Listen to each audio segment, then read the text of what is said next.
Stephen, it's been almost a month now since you've been elected MP. Reflect on the last month. It's been very hectic. It's been very enjoyable, very interesting, getting to grips with the vagaries of Parliament, but also actually now starting to do the real work of getting the country back on its feet and starting to hear how we're going to do that. Talking about the logistics, do you have an office in Parliament yet? No, not yet, unfortunately. We're still hot desking, but we're getting close. They're beginning to sort out office arrangements. I'm getting some staff in place, but it has been a bit of a challenge the first 4 weeks.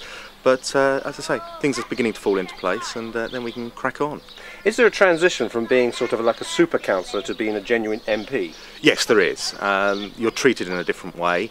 The response you get from the various agencies and organisations that you need to contact to do your job treat you differently, which is good. That's great.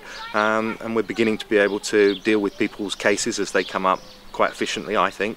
And so I'm encouraging people to contact us if they've got any problems and see what we can do to help. So you mentioned policy. The morning that Michael Gove's letter arrived on the doorstep of certain head teachers, there's one head teacher I was speaking to, right, who, like the online application, put the straight back regarding academies. Are you pleased to hear that? I'm delighted to hear that. I mean, I think academies are the way forward. Give schools more independence, give them more control over their curriculum and their budget. Has to be a good thing. I mean, the key is obviously to make sure that the school is in a good state, has a strong leadership team, but if that's in place, then I see no reason why all schools can't apply to be academies and will be judged on their merits. And we asked Jackie Dole-Prices, have you made new friends with Lib Dems? Our new best friends, yes. No, it's been a very interesting time. I don't think any of us thought we would be in this position just over 4 weeks ago, but politics is a moving target. We found ourselves in a position where we hadn't won the election outright. We'd done well, but not well enough. And in talks with the Liberal Democrats, we found that there was common ground and that a coalition could be formed.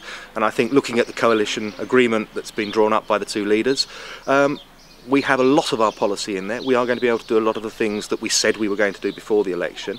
I'm quite interested in this fixed-term Parliament. It will allow us some stability. It will allow us to put into place the changes that I believe the country needs, that we talked about prior to the election.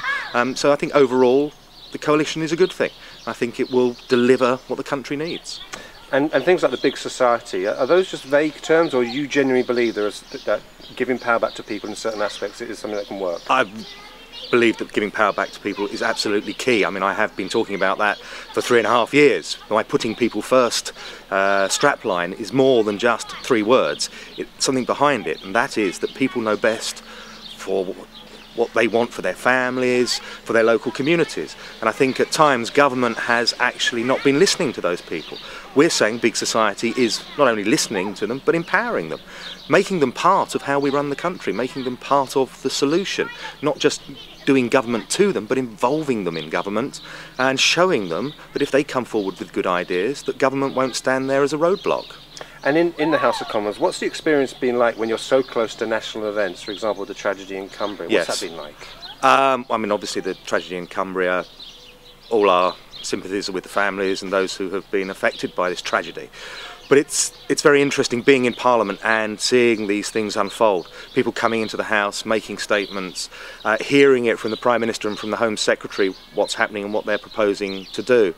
I think that really brings it home to me, certainly, that I am now a Member of Parliament, and to see these things firsthand, I mean, is a privilege, and I'm very grateful to all the people of South Basildon and East Thurrock for sending me to Westminster to act on their behalf and put their points across to the government as we move forward.